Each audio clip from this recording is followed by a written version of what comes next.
बच्चों, आज हम एक नया पाठ लेकर आए हैं जो है प्रत्यय।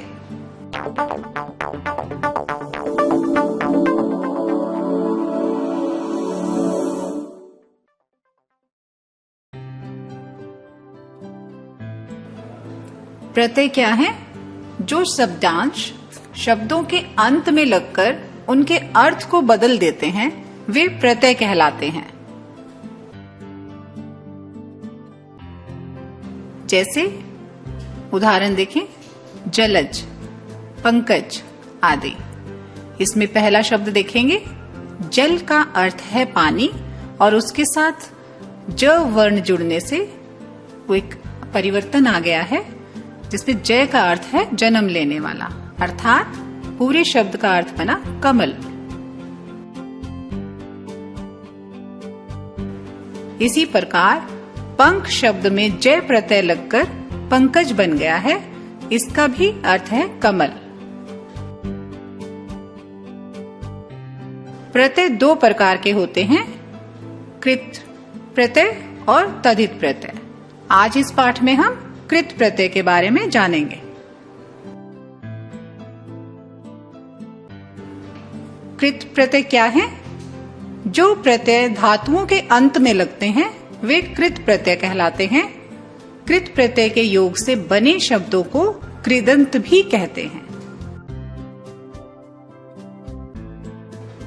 जैसे राखन जमा हारा, राखनहारा, घट जमा इया, घटिया, लिख जमा आवट, लिखावट आदि। कृतवाचक कृदंत, जिस प्रत्यय से बने शब्द से कार्य करने वाले अर्थात कर्ता का बोध हो, वह कृतवाचक कृदंत कहलाता है। जैसे पढ़ना, इस सामान्य क्रिया के साथ वाला प्रत्यय लगाने से पढ़ने वाला बन जाता है। आइए विभिन्न तरह के प्रत्ययों को हम शब्दों के अंत में लगाकर एक नया शब्द कैसे बनाते हैं जानें। जैसे प्रत्यय है वाला, इसका शब्द रूप में कैसे परिवर्तित हो रहा है? पढ़ने के बाद वाला लगाने से पढ़ने वाला बन गया है। लिखने के बाद वाला शब्द प्रत्यय जोड़ने से लिखने वाला बन गया। ऐसे ही रखवाला। आइए दूसरा प्रत्यय देखें, हारा। हारा शब्द एक अन्य शब्द के पीछे जोड़ने से कैसे शब्द परिवर्तन हो गया है? शब्द रूप देखें, राखन हारा, खेवन हारा, पालन हारा। देखिए एक नए शब्द बन गए हैं। आइए आउ प्रत्यय जोड़ने से कैसे शब्द में परिवर्तन होता है? जैसे बिकाऊ, टिकाऊ, चलाऊ। जैसे बिक के बाद आउ का स्वर प्रत्यय जुड़ने से उसमें परिवर्तन आ गया है। आगे देखें, प्रत्यय है आक। जैसे शब्द है तैर, तैर के बाद आक जुड़ने से तैराक बन गया। दूसरा प्रत्यय है आका। अब शब्दों में परिवर्तन जोड़कर देखिए, लड़, लड़ के आगे आका जोड़ने से लड़ाका बन गया। धड़, धड़ के आगे आका जोड़ने से धड़ाका। ऐसे ही धम के आगे आका जोड़ने से धमाका। अगला प्रत्यय है आड़ी। जैसे अन के पीछे आड़ी जोड़ने से अनाड़ी बन गया, ऐसे खिल के पीछे आड़ी जुड़ने से खिलाड़ी बन गया। अग के पीछे अगाड़ी। आगे देखें कुछ और उदाहरण। जैसे आलू प्रत्यय से परिवर्तित वाले शब्द, आलू, झगड़ालू, दयालु, कृपालु।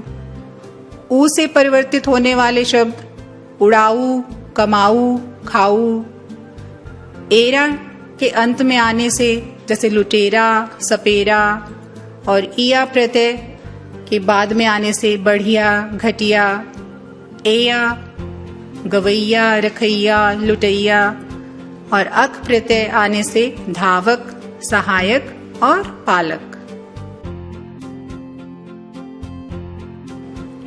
कर्मवाचक कृदंत, जिस प्रत्यय से बने शब्द से किसी कर्म का बोध हो वह कर्मवाचक कृदंत कहलाता है।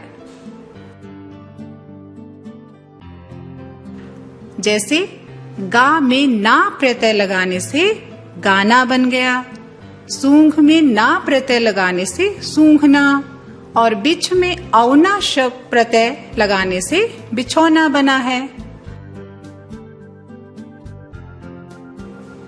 करणवाचक कृदंत जिस प्रत्यय से बने शब्द से क्रिया के साधन अर्थात करण का बोध हो वह करणवाचक कृदंत कहलाता है। जैसे रेत में ई प्रत्यय लगाने से रेती बना।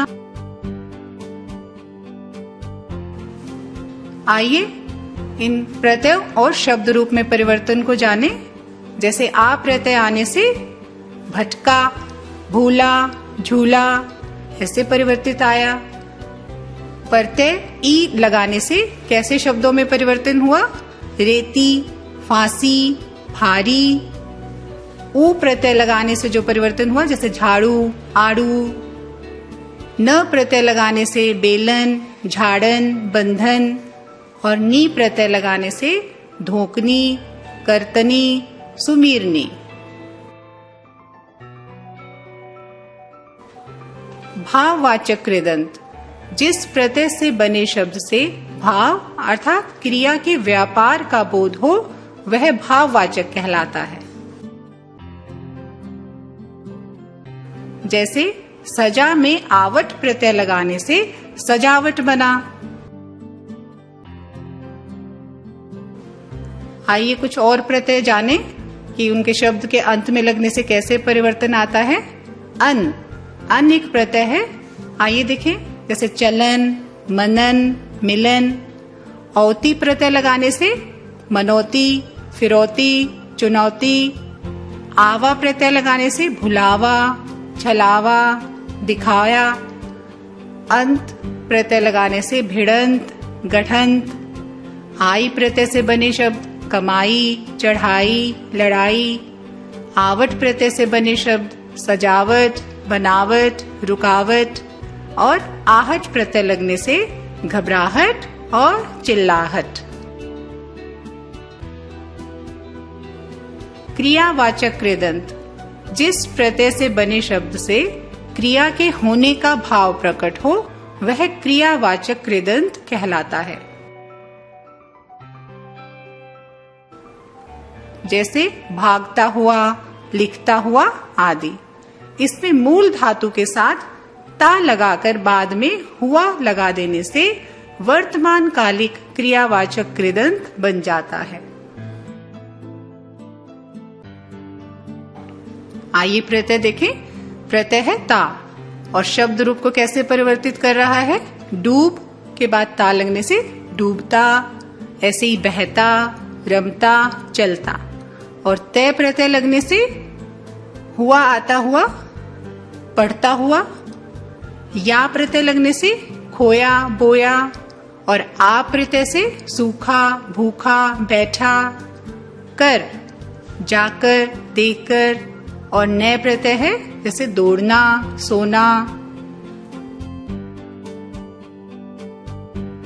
बच्चों, आज के पाठ में हमने प्रत्यय के बारे में जाना और उसके कृत प्रत्यय के बारे में, और उसका दूसरा भाग है तदित प्रत्यय।